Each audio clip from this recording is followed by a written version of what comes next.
Welcome to Haunting Vales.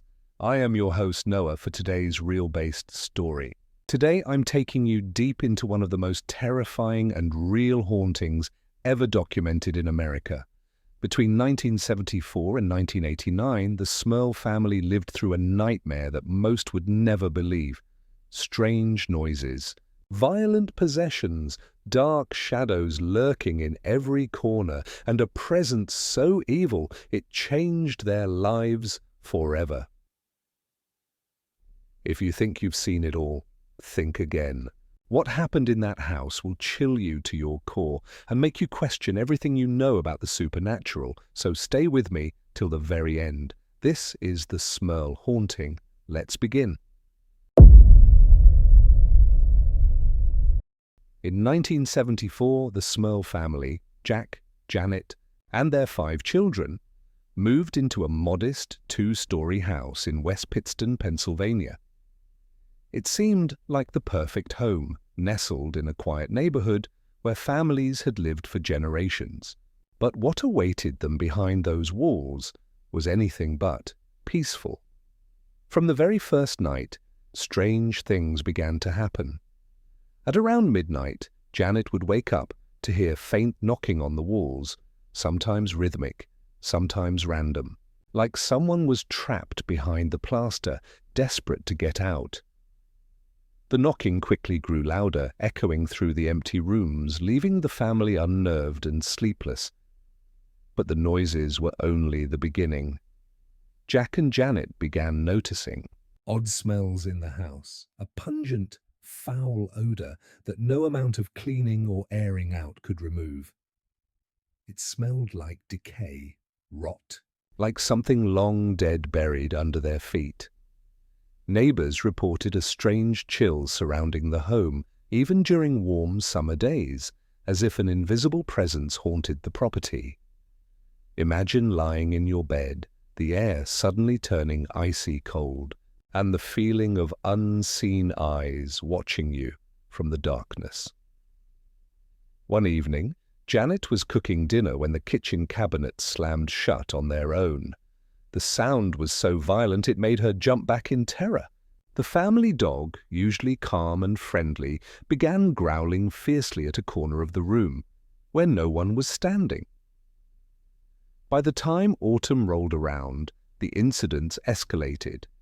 The Smurls began hearing disembodied voices whispering through the house, low, guttural murmurs that seemed to speak in a language none of them understood. Windows would shatter for no reason, doors would lock and unlock by themselves, and strange symbols appeared scrawled on walls in what looked like dried blood. Neighbors who dared to visit the house sometimes felt an oppressive heaviness, a dark energy that seemed to cling to their skin, suffocating and cold.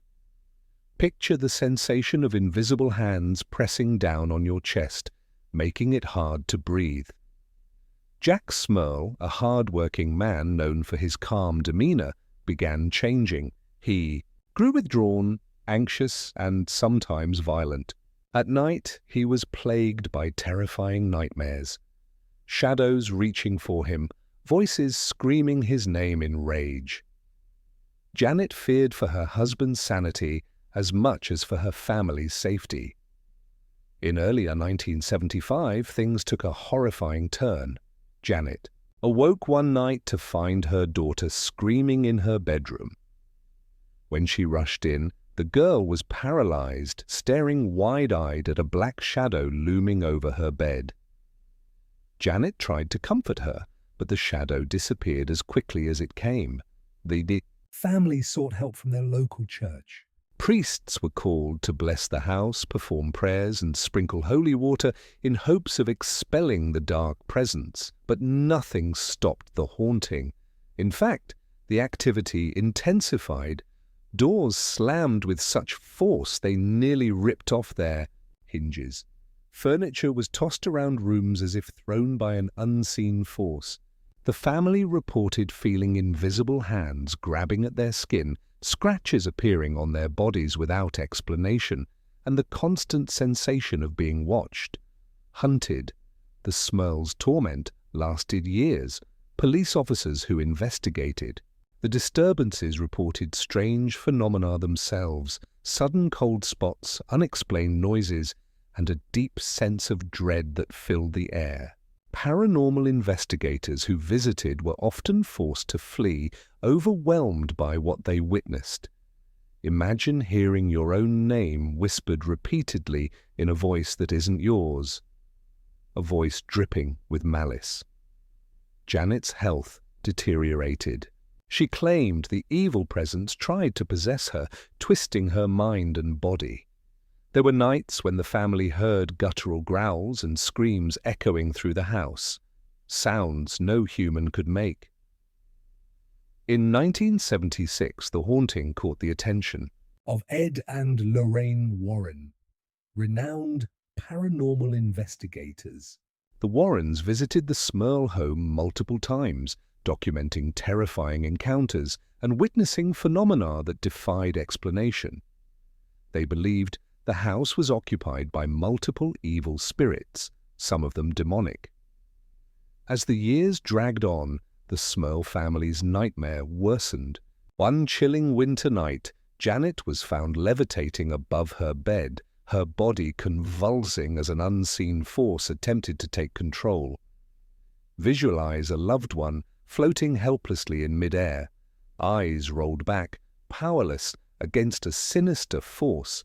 The family eventually moved out in 1989, unable to endure the constant terror. But the story didn't end there. Between 1976 and 1977, the Smurl family's descent into terror intensified into something far more dangerous than they had ever imagined. What once felt like a haunting now resembled a full-blown siege. The house at 328 Chase Street, with its unassuming appearance and suburban charm, became something far more sinister. A living organism pulsing with hatred, feeding on their fear and growing stronger with every hour. Something unspeakable had rooted itself into the very bones of the home. It began gradually. Objects no longer just moved or vanished. They attacked. One late autumn night, Janet sat quietly in the living room, folding laundry, while soft music played from the radio. The room felt still, even peaceful for once. But that calm shattered instantly. A glass ashtray hurled itself from the mantel and struck her in the back of the head. Blood trickled down her neck as she screamed, disoriented and in shock. Jack ran into the room, only to be greeted by a wall of icy air that dropped the temperature, nearly 30 degrees in seconds. The warmth was sucked out of the room. It was as if they had stepped into a freezer built by death itself. And then came the scratching. From within the walls it started faintly, a slow, rhythmic scraping, almost like fingernails against drywall. Then it grew louder, stronger.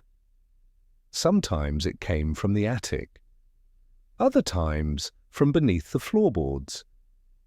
At night it would echo through the halls, louder and more frantic, as if whatever was on the other side was desperately trying to dig its way out, or in. Their twin daughters, Dawn and Heather, began having the same dream every single night. A dark figure stood at the foot of their beds, faceless, its body distorted like a man seen through warped glass. It never moved, it never spoke. But every night it got closer. An inch, then a foot, then halfway up the bed. Heather woke up screaming one night, unable to breathe. Her blanket had wrapped so tightly around her face it had nearly suffocated her. But no one had touched her. The family's dog, a normally friendly and protective German shepherd, began to act erratically. It would growl at empty corners, bark viciously at shadows. One evening, it was found trembling under the porch, eyes wide with terror, its body soaked in cold sweat. From then on, it refused to enter the house. The terror didn't stop at night. It followed them in daylight, twisting the mundane into something grotesque. Janet began to see glimpses of figures in mirrors, her reflection no longer alone. Once, while preparing breakfast, she looked out the kitchen window and saw a man standing motionless in the backyard. She blinked. He was gone. But later that night, muddy footprints appeared across the carpet, leading from the back door to the basement. Jack grew increasingly withdrawn, his patience worn thin, his mind fraying. He began to hear voices that no one else could hear, low, hissing voices that mocked him, accused him, and sometimes begged him to do unspeakable things. Once, he locked himself in the bathroom and screamed at something unseen in the mirror. Janet found him weeping afterward, claiming that it was trying to take control. His personality changed. He became volatile, jumping at shadows, shouting at his family without reason, as if something had infected his very soul. The children, once joyful and playful, now lived in constant fear. They stopped inviting friends over. Their grades slipped. At school, teachers noted how pale and distracted they looked. At home, they barely slept. Every door in the house was kept open. No one dared close themselves in, afraid of what might appear when alone. Hallways became gauntlets. Even going to the bathroom required someone else to stand guard outside the door. And still, the church seemed distant. Local priests offered only short visits and blessings that provided no relief. One priest warned Janet to stay silent about what they were experiencing. He claimed attention would only make it worse. But she couldn't stay silent anymore. She feared the house would take her children next. Then came the night that broke them. Janet awoke to a feeling of dread unlike anything she had ever known. She sat up, heart pounding, the room unnaturally silent. Jack lay beside her, but something was wrong. His body twitched violently like he was convulsing. She reached for him, but the moment her hand touched his shoulder, he let out a sound. So animalistic, so filled with rage and pain, it chilled her blood. His eyes snapped open, but they were not Jack's eyes. They were blank, black, staring through her. He rose from the bed, slowly, mechanically. Janet backed away in horror as he walked toward her with staggering, unnatural movements. She screamed his name over and over, but he didn't respond. He reached for her throat. She fought him off with all her strength, managing to push him away and wake him from his trance. He collapsed to the floor, gasping, confused, sobbing. He remembered nothing. The next day, terrified and desperate, they reached out once again to Ed and Lorraine Warren. They pleaded, begged for help. When the Warrens arrived, they immediately sensed the oppressive weight of something truly evil. Lorraine, the clairvoyant, described the house as a breeding ground of inhuman spirit. She felt nausea the moment she stepped through the front door. "This place," she whispered, "does not want us here." Armed with cameras, audio, recorders, and decades of experience, the Warrens began their investigation, and the house responded. As soon as they set up, the temperature dropped drastically. A putrid stench like rotting meat and sulfur filled the air. One of the cameras shorted out before they could even press record. Lorraine began to pray under her breath as shadows flickered just outside their vision. A crucifix hanging in. The hallway spun violently on its own, then launched itself across the room, embedding into the wall. What they captured on audio chilled everyone who heard it. Deep, growling voices whispering in Latin, screams of a woman echoing through the empty house, and then, clear, unmistakable, a voice snarling, "You are mine!" Lorraine sat in the living room, eyes closed, Reaching out to the energies of the house, she gasped and opened her eyes in terror. "It's not just one entity," she whispered. "There are multiple, some weaker, some ancient. One of them was never human." The house seemed to awaken during their visit. Janet was nearly thrown down the stairs by an invisible force. One of the Warrens' team members, a cameraman, was scratched across the chest, 3 deep gashes that bled profusely. He fled and refused to ever return. Later that night, Ed witnessed something horrific, a black mass floating near the ceiling of the master bedroom. It twisted and writhed, its form constantly shifting. At its center were 2 glowing red eyes, unblinking, staring directly into him. As he approached, the mass let out a low, demonic growl before vanishing into the walls. Despite everything, the Warrens tried to help. They prayed, they performed minor rites, but the evil was deeply rooted. Lorraine warned the family that without a formal exorcism sanctioned by the Catholic Church, the situation would worsen. But the Church refused. There wasn't enough evidence. They claimed it could be psychological, a case of shared delusion. And so the Smurls were left alone. Again. Over the next several years, the attacks continued. Every room in the house became a trap. The bathroom mirror would fog with writing, names of the dead, messages of doom. The kitchen drawers would open and slam repeatedly during dinner. Footsteps pounded above their heads when no one was upstairs. Even the walls bled. On several occasions, dark red liquid oozed from the drywall. Testing showed no plumbing leaks, it wasn't rust, it wasn't paint. No one could explain it.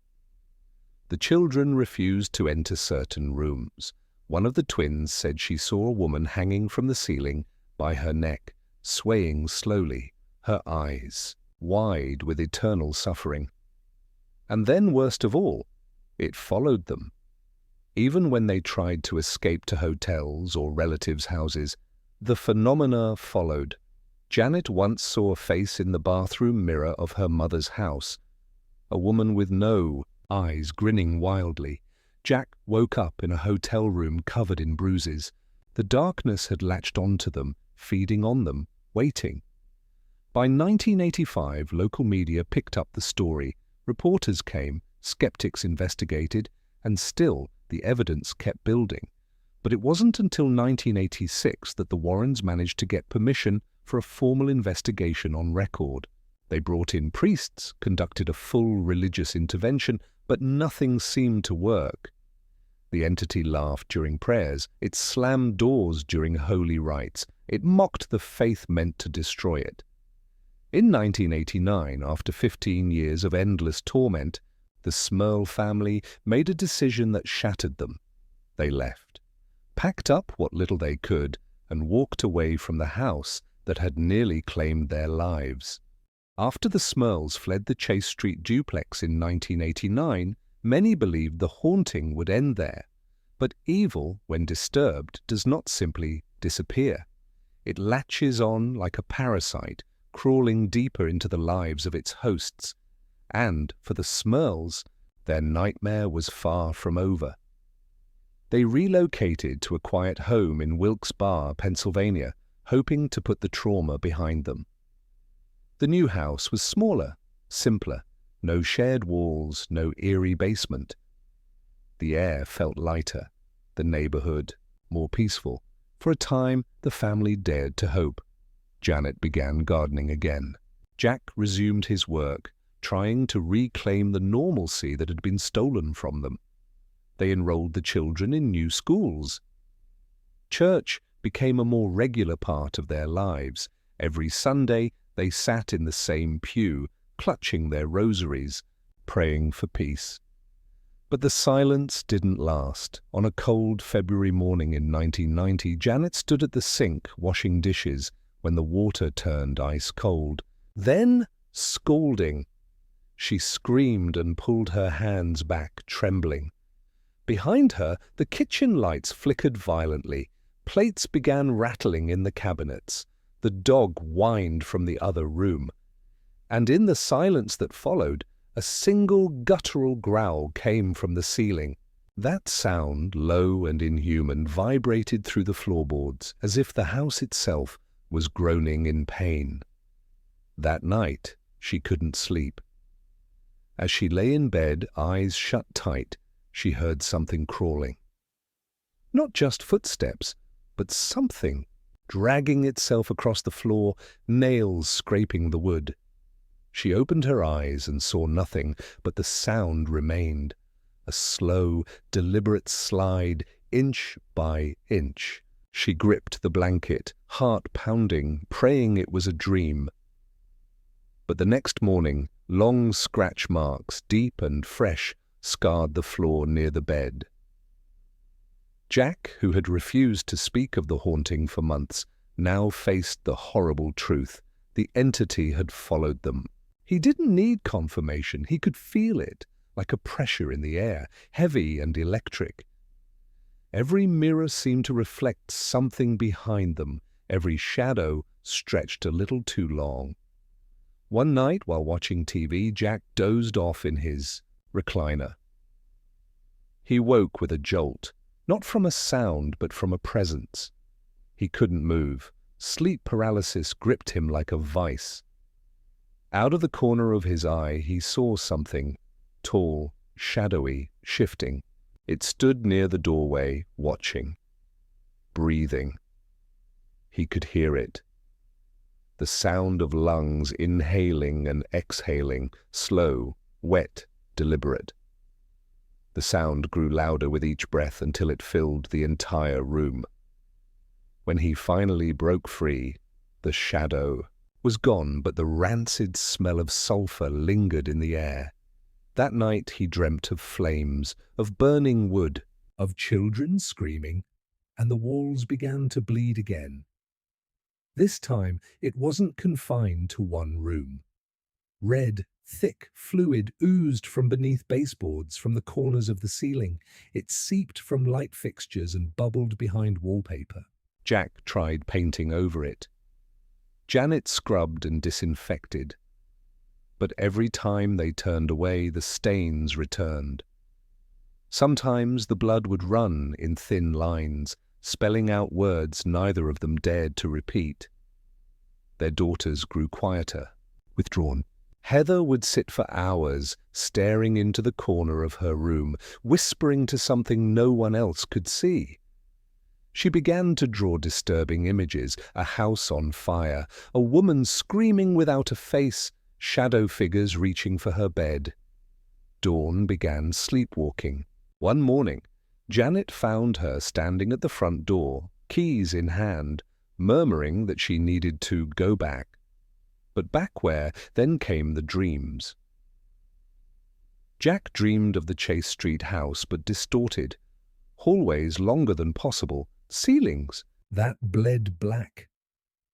He dreamed of being dragged from his bed by invisible hands, of screaming into the darkness with no sound escaping. Janet dreamed of water rising around her, of drowning in her own home, while shadowed faces watched from above, laughing. Sometimes they woke with bruises in places they couldn't explain. Sometimes they heard the dreams whispered aloud by their children.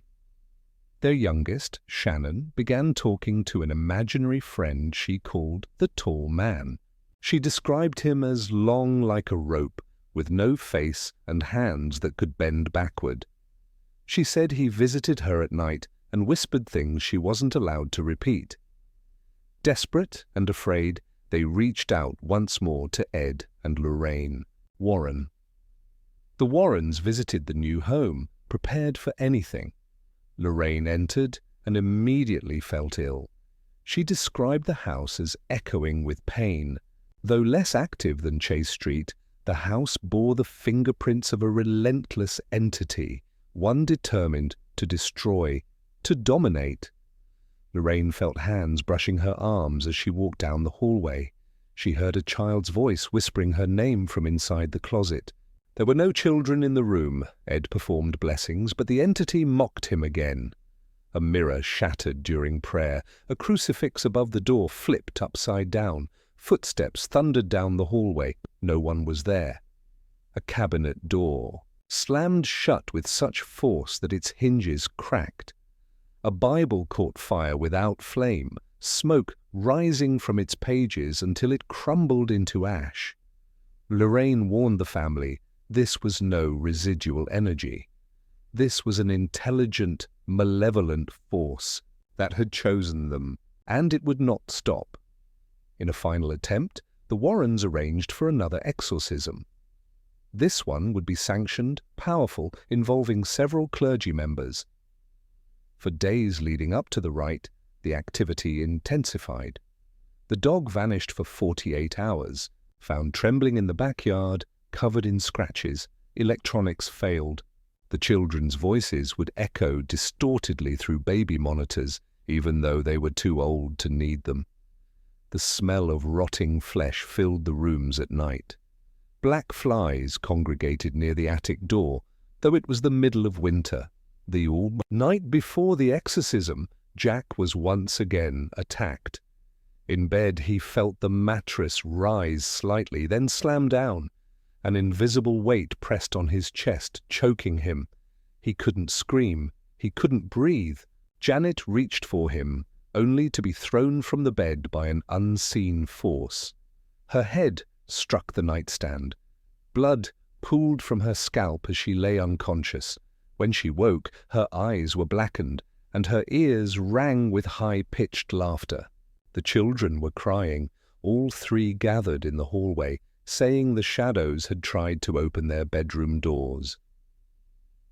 When the priests arrived the next day, the house was already boiling with tension. Lights exploded, Bibles shook violently, but they pressed on. Prayers echoed through the rooms, holy water hissed as it touched the floors, and then the voice, that same voice the Warrens had recorded years before, deep, snarling, full of hatred. You cannot take them. The room dropped 10 degrees. One priest collapsed, another vomited, but the lead exorcist stood firm. You have no claim here, he declared. In the name of Christ, be gone. A scream followed, not from a throat, but from the walls, from the air, from inside their minds. The lights burst. Glass rained from overhead. The floorboards shook violently as if something deep beneath the foundation was roaring in protest. The walls cracked. Pictures fell. A window shattered inward, cutting a priest's cheek. And then, all at once, everything stopped. Then, silence.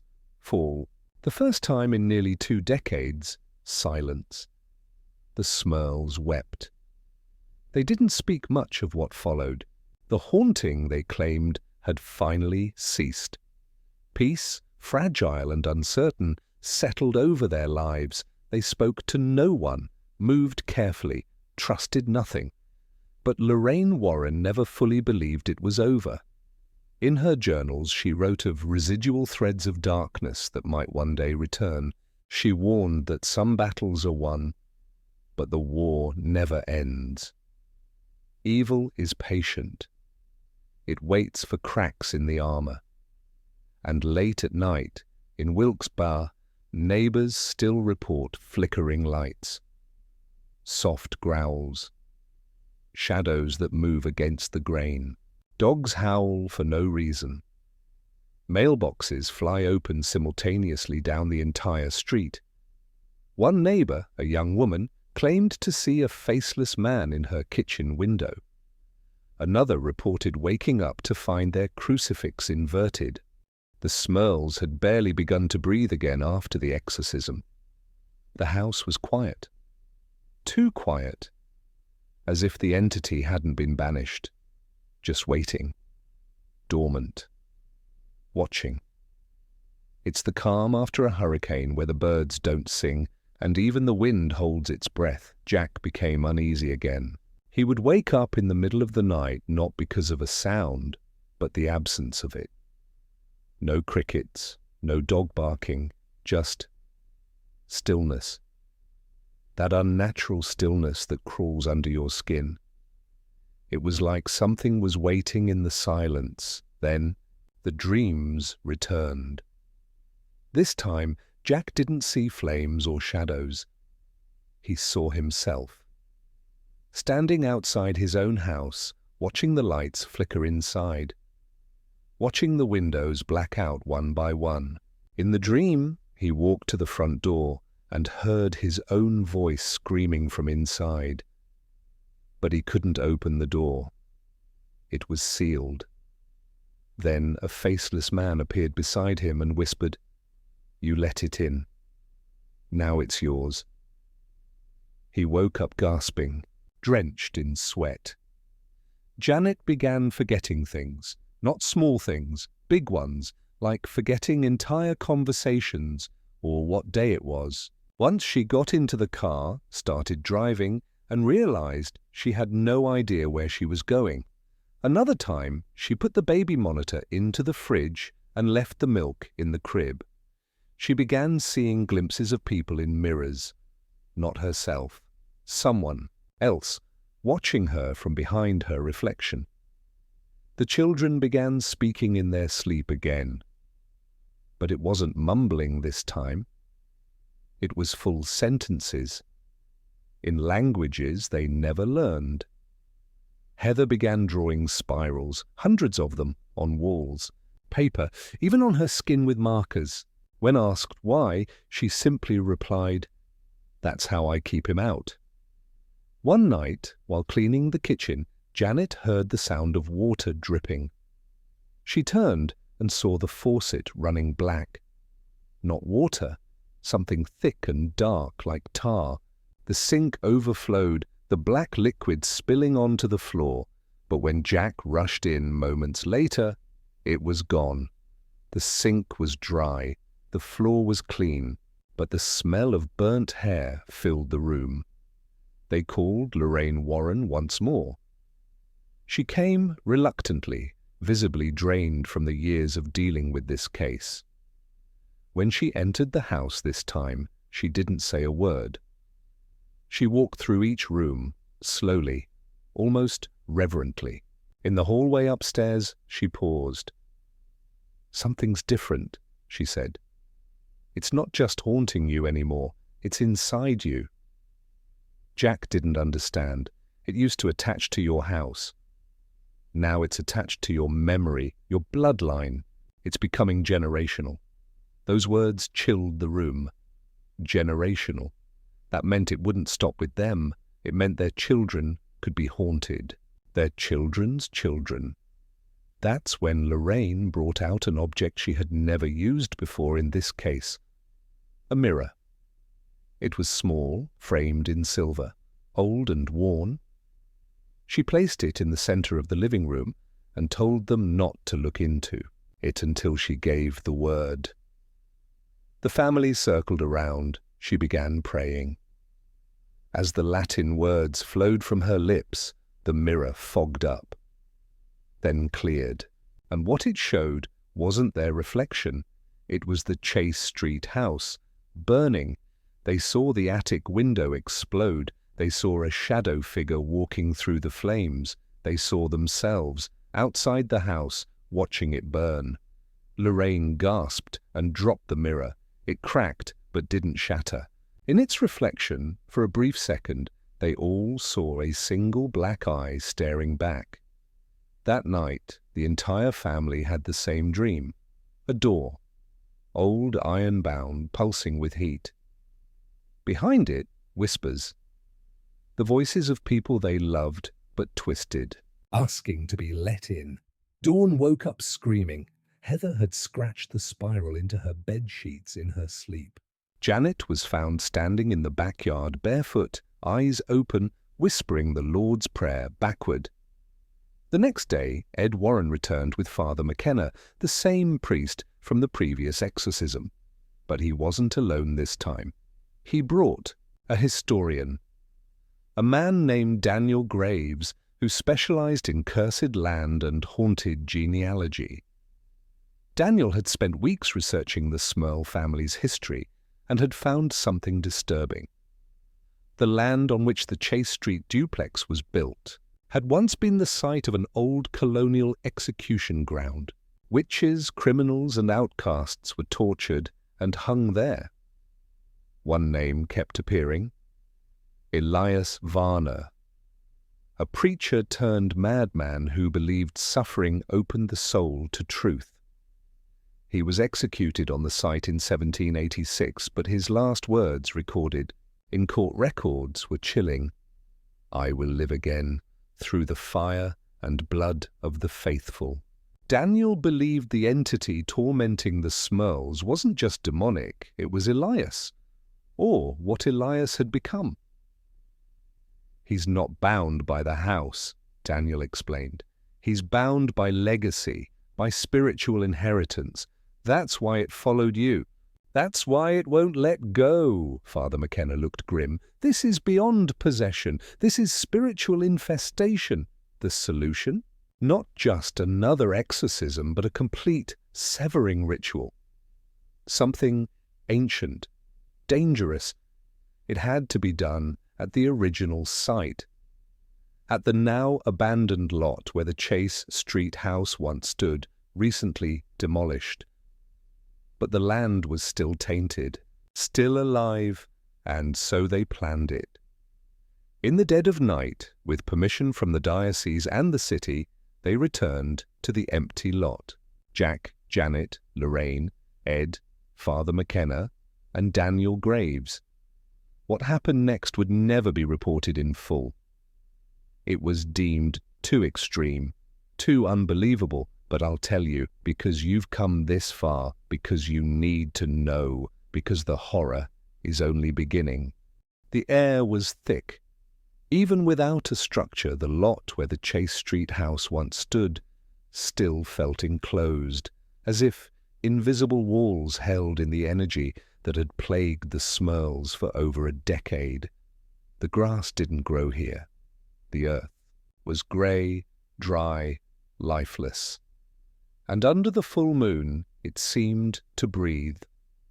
Father McKenna began the ancient severing rite, one he had only performed once before and never in the United States. Candles were placed in a perfect circle, salt lines drawn, Latin invocations whispered under breath. Each family member had a place in the ritual. They each had to confront the entity. Together. But the moment the first prayer was spoken, the temperature dropped. Breath turned to mist. The wind died. Then came the knocking. It came from beneath them, 3 hard, slow knocks, from under the soil. Janet began to weep, not out of fear, but recognition. She whispered, "It's him. I know his voice." Suddenly the ground cracked open in the center of the circle. Only a few inches, but enough to release a smell so foul, so putrid, even Father McKenna gagged. It was decay. Old, ancient rot, a smell no one ever forgets. Then came the voice, not loud, not booming, but cold, precise, male. And it said only, "One thing. You're too late," Heather screamed. Jack grabbed her, but she thrashed violently. Her eyes rolled back. She wasn't just possessed, she was being puppeted. Her arms moved on their own. Her mouth opened unnaturally wide, and a voice, deeper than her own, echoed out. Blood remembers, blood obeys. The salt lines burst into flame. Daniel Graves shouted for everyone to stay inside the circle, but it was chaos. The wind howled now. The sky darkened unnaturally fast, covering the moon. Janet clutched a crucifix so tightly it cut into her palm. Blood dripped onto the earth, and that was the moment it responded. The shadow appeared, not from the woods, not from the sky, but from the hole in the center of the circle, a tall, smoke-like figure, barely solid, wearing what looked like the remnants of a preacher's cloak. No face, just darkness where a head should be. Ed Warren stepped forward, Bible in hand, reciting from the book of Revelation. But the figure didn't flinch. Instead, it raised its arms, and all 5 candles blew out at once. Silence fell. Then every voice the family had ever heard during the haunting, dozens of them, began to whisper at once, fast, chaotic, unintelligible, until one phrase pierced through them all, "Burn with me." And suddenly, the soil caught fire. Not flames as we know them, cold fire, blue, flickering upward but not consuming. Jack said he could feel it on his skin, burning without heat, pain without injury. A spiritual flame, Father McKenna shouted, for everyone to link hands. A final invocation, louder now, forceful. The words trembled the air itself. Janet fainted. Jack saw something inside the smoke shape. A face. Not Elias, not a demon, but his own. Twisted, rotting, smiling. He screamed, breaking the chain. The circle fractured. That's when it happened. The ground beneath Daniel Graves caved in, pulling him into the hole, just for a second, but enough. He was swallowed up to his chest, screaming, clawing at the dirt. Jack dove and grabbed his arm. The others pulled. The entity laughed, a low, hollow vibration that made their bones hurt. With one final prayer, Father McKenna slammed his crucifix into the center of the circle. White light exploded, and everything stopped. The smoke figure dissolved like ash in the wind. The fire vanished. The cold broke. Daniel was pulled free. The ground sealed itself. As if nothing had happened. Then silence. Not dead silence, real silence, natural silence. For the first time in years, birds chirped, a breeze blew, the Smurls felt peace. It was over, or so they thought. They returned home. Lorraine warned them That though the entity was gone, the scars would remain. Evil doesn't forget, she said. It waits for memory to fade, for vigilance to weaken. The family began to rebuild. The nightmares lessened. The children returned to school. Jack and Janet found joy again. They moved to another state, a new home, a fresh start. But one night, years later, Heather, now a teenager, woke up screaming. She didn't know why, just a deep, visceral terror, and on her window, drawn in frost, was a single spiral. Years had passed since the night the ground burned. The Smurls had moved away from West Pittston. Their new home was peaceful, clean, free of the echoing creaks and blacked-out corners. But trauma is a ghost that follows you, even without a house to haunt. Heather stopped drawing spirals, but she never really smiled the same. Sometimes she would pause mid-sentence, stare at a wall and whisper, "Don't answer the door. He's not gone." Jack and Janet chalked it up to PTSD, a mind reshaping its pain, but deep down they both knew something lingered. One Sunday, during a quiet dinner, the lights flickered. Just once, just enough to make them all stop chewing. Janet stared at the bulb above the table, lips trembling. Jack stood, checked the breaker. Everything was fine, but that night, when they checked the attic, a habit Jack could never shake, they found something strange. A bird, dead, lying in the center of the floor. No open windows, no way in. Just a corpse. Its eyes gone. That was the first sign. Then came the smells again. Brief, sickening flashes of rot, of sulfur. Then the voices, but not in the house. In the phone, Janet began receiving calls, static, then breathing, then a faint voice, always at 3:33 a.m., whispering, "Are you alone now?" She changed numbers, It didn't stop. Jack's dreams returned, but this time he was back in the ritual circle. Alone. Everyone else gone. And Elias, now fully formed, stood over him, smiling with no teeth. He said one thing. Legacies don't die, they inherit. They reached out to the Warrens again, but Ed had fallen ill. Lorraine, older and slower, did what she could. She sent them blessed objects, more holy water, more prayers. But even she confessed over the phone. I think it left its mark. I think it bred something in that house. Then came the night Heather vanished, just disappeared from her room. No sign of struggle, no footprints, no open doors, but on her bed was a spiral, drawn in ash. The police were involved, flyers went out, weeks passed, no clues. No ransom, nothing, just gone. Then, one night, the family received a package. No return address. Inside, a cassette tape. When they played it, they heard nothing but static. Then faintly, a girl's voice. Heather. She was saying the Lord's Prayer, backwards. The FBI got involved. The tape was examined, no leads, no origin. But they confirmed one thing, it was her voice. Uncoerced, Jack began to unravel. He started sleeping in the basement, said it was the only place the voices didn't reach. Janet found him carving, symbols into the walls, spirals. He said he saw her, saw Heather, in the corners, watching. But she wouldn't come near him because he opened the door again. Janet, desperate, went back to the lot. The Chase Street lot, it was being developed. New condos, clean concrete, sterile grass. But as she walked near where the ritual had been performed, she collapsed.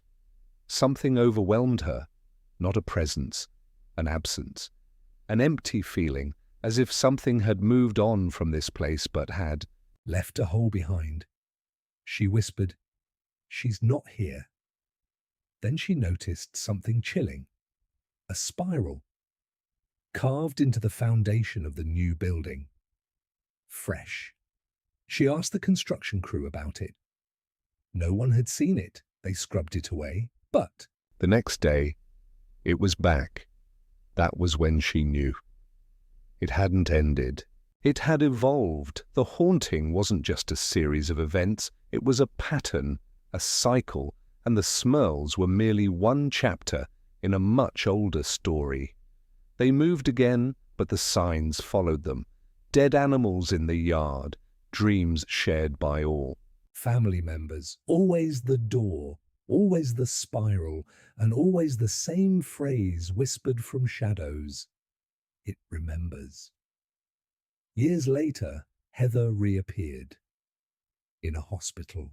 Found wandering outside a chapel in Virginia, barefoot, covered in soot, her fingernails torn off, her eyes staring blankly. She couldn't speak.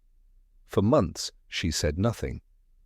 Then one day, unprompted, she whispered, "He's inside the mirrors." Now, she never explained. She was institutionalized, diagnosed with psychosis, but the family never fully believed that because they had all seen something she carried back with her, not physically, but spiritually. An aura, a weight. Visitors reported feeling dizzy near her. Some swore they saw her reflection blink when she didn't, and the spirals began to appear again. Drawn on her room's walls, her bedding, her skin. Until one night, a nurse vanished from the hospital. They found her keys and her shoes, but not her body. In Heather's room, they found her journal. The last page simply read, "The door is open." The hospital sealed her room. The Smurl family stopped speaking publicly after that. But the legend never stopped growing. paranormal investigators began to piece together similar cases across the country. Families plagued by spirals, voices, cold, flames, and always one historical tie, land previously linked to Elias Varna. They called it the Spiral Curse, and they traced it back again and again to West Pittston, to the Chase Street house, to the Smurls, to the night the ground cracked open. And still today, strange reports surface. Homes where spirals appear on walls without explanation. Children drawing them compulsively. Families reporting knocks beneath their floors. Phones ringing. At 3:33 a.m. with no caller ID, always the same whisper, "Let me in." It began with a dream. But not one shared by the Smurls. This time, it came from someone new. A woman named Elise Carver, who had never stepped foot in West Pittston, Pennsylvania. She lived in Oregon, worked from home, lived alone. But one night, in the silence of 3:33 a.m., she woke up with the taste of ash in her mouth and one word echoing in her head. Spiral.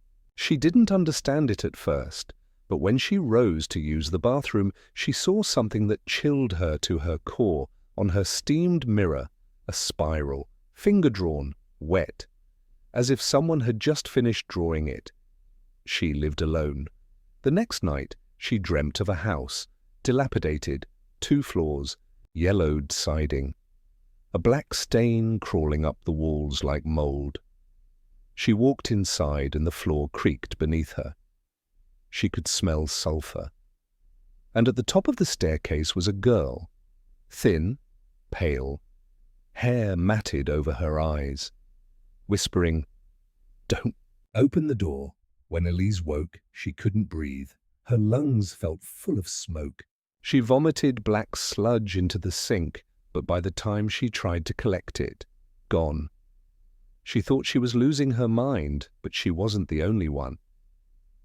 Across the country, in a quiet Boston suburb, a teenage boy named Marcus drew spirals all over his school notebooks. His teachers thought it was a harmless obsession until he attacked another student, claiming they were whispering lies through the mirrors.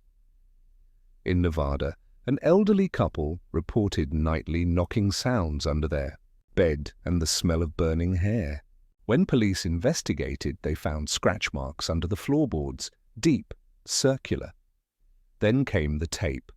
An anonymous email was sent to multiple paranormal researchers. Attached, a distorted MP4 file. In it, a dimly lit room, a young woman, Heather, Smurl, now older, thin, with wide, haunted eyes. She stared at the camera and said only this: "It's breeding." You thought it ended, but it learned how to hide. We are carriers. Then the screen cut to static. Before the file ended, a flash, only a frame of the original Chase Street house, but overlaid on the door, a spiral pulsating like a heartbeat. The file corrupted after one play. Experts couldn't retrieve it. Those who tried said their screens froze. A few said they heard a whisper through their headphones. "Let me in." Then the deaths began. Elise Carver was found drowned in her bathtub. But the water wasn't normal. It was thick, black, sticky like oil. The autopsy report stated her lungs were filled with ash. Marcus was committed. He tore out his own eyes and carved spirals into his palms. In the padded room, he wrote something on the wall, over and over in his blood. Heather lied. It's still hungry. More emails began circulating.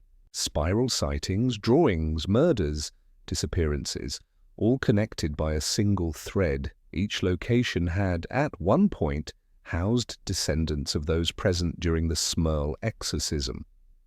A new theory emerged among occult researchers. The haunting wasn't about a place anymore. It was about a bloodline.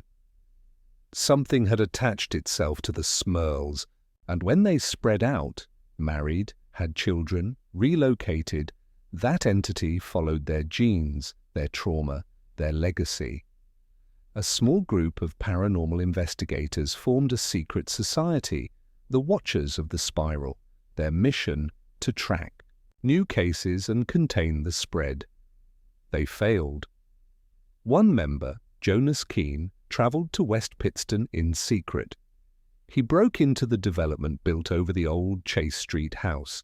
In the crawl space he found bones, human, charred, arranged in a circle. And in the centre, an unmarked tape recorder.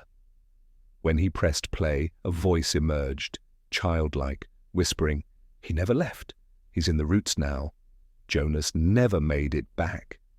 They found his body in his car, miles away. Eyes missing. A spiral carved into his tongue. The file he uploaded before his death contained audio logs. One included this terrifying exchange, "Jonas, who are you?" Voice, "We are the echo of hunger. The house was just the first mouth." Jonas, "What do you want?" Voice, "To be remembered, through you." Then static, followed by screaming. Meanwhile, Heather vanished again. This time, witnesses saw it. She walked into a mirror at the hospital, just walked through it, like stepping into water.